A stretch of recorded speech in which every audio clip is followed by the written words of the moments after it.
বদলার নাম বালুচিস্তান।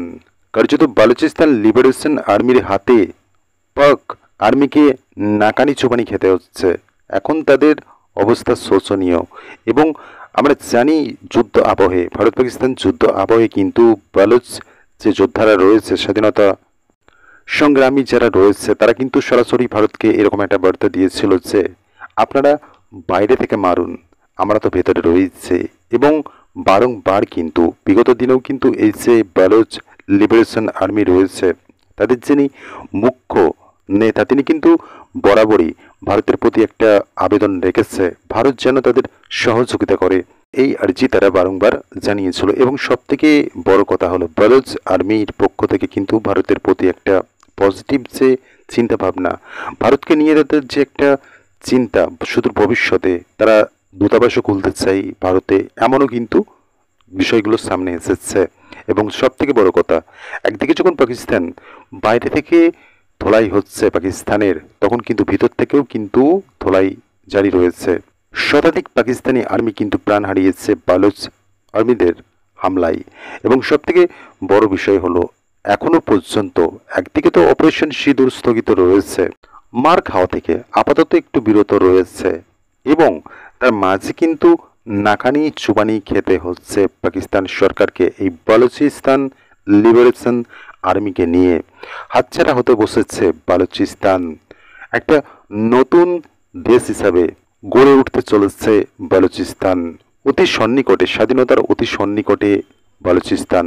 একদিকে যখন বালুচ আর্মি এই পাক আর্মিকে নাস্তানাবুদ নাজেহাল অবস্থার মধ্যে ফেলে দিচ্ছে, তখন কিন্তু পাকিস্তান বারবার এরকম একটা দাবি করছে যে এই যে বালুচ লিবারেশন আর্মি, তাদেরকে সহযোগিতা করছে ভারত সরকার। এক্ষেত্রে ভারতের সরকার রয়েছে, ভারতের চক্রান্ত রয়েছে, তারা পরোক্ষভাবে এই যে বালুচ লিবারেশন আর্মি তাদেরকে সহযোগিতা করছে। এই যে বালুচ লিবারেশন আর্মি, তাদের হাতে কিন্তু পাকিস্তান বর্তমানে তাদের নাজেহাল অবস্থার মধ্যে পড়তে হচ্ছে এবং নাকানি চুবানি খেতে হচ্ছে। এবং সেই সমস্ত কিছুর মাঝেই কিন্তু তারা একটা ছোট্ট ষড়যন্ত্র রচে দিল। তারা কি বলছে, এই যে বালুচ লিবারেশন আর্মি, এটাকে এবার থেকে ডাকা হবে ফিতনে আল হিন্দুস্তান। অর্থাৎ তাদেরকে এই যে liberation army, Baloch liberation army, এটাকে তারা কোথাও না কোথাও এরকম একটা প্রতিপন্ন করার চেষ্টা করছে। এই যে বালুচ লিবারেশন আর্মি, তারা তো স্বাধীনতার জন্য সংগ্রাম করছে, যুদ্ধ করছে, অস্ত্র হাতে তুলে নিয়েছে, কিন্তু এই জিনিসটাকে পাকিস্তান এখন প্রতিপন্ন করতে চাইছে নাম বদলে দিয়ে ফিতনে আল হিন্দুস্তান বলে। এই যে বালুচ লিবারেশন আর্মিকে ফিতনে আল হিন্দুস্তান নাম দেয়া, এর পিছনে একটা পাকিস্তানের বড়সড় রকমের একটা ষড়যন্ত্র সামনে আসছে। মানে এই সংগঠনটাকে তারা ইসলাম বিরোধী বলছে। এই যে বালুচ আর্মিরা, তারা কি জন্য লড়াই করছে? তারা একটা দেশের জন্য, তাদের দেশের জন্য লড়াই করছে।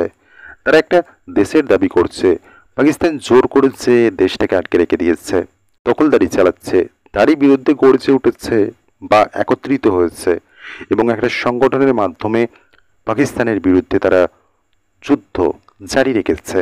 সেই জিনিসটাকে কিন্তু ইসলাম বিরোধী দেখে দিচ্ছে। মানে এই সংগঠনটাকে, অর্থাৎ এই বালুচ লিবারেশন আর্মি, এই সংগঠনটাকে তারা নাম দিচ্ছে, এই জিনিসটার নাম বদলে দিয়ে তারা বলছে ফিতনে আল হিন্দুস্তান।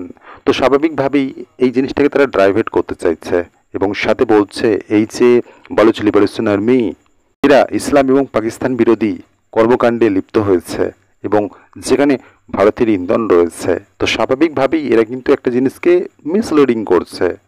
আলটিমেটলি এই সংগঠনের, এই বিদ্রোহী সংগঠনগুলির লক্ষ্য বালুচিস্তানকে মুক্ত করা পাকিস্তানের দখলদারি থেকে, এবং তারা ভারতের সহযোগিতা চাইছে। তো স্বাভাবিকভাবেই পাকিস্তান তো দাবি করছে যে ভারত পিছন থেকে এই সমস্ত লিবারেশন আর্মিকে, বালুচ লিবারেশন আর্মিকে সহযোগিতা করছে। কার্যত এই কারণেই তারা কিন্তু একটা ষড়যন্ত্র রচে দিল। তারা বলতে চাইছে এই যে বালুচ আর্মি, এরা ভারতের সাথে হাত মিলিয়ে ইসলাম বিরোধী, পাকিস্তান বিরোধী কর্মকাণ্ডে লিপ্ত হচ্ছে। তো ভাবা যায় কতটা হাস্যকর এই সমস্ত যুক্তি, আর কত হাসাবে বিশ্বকে এই পাকিস্তান।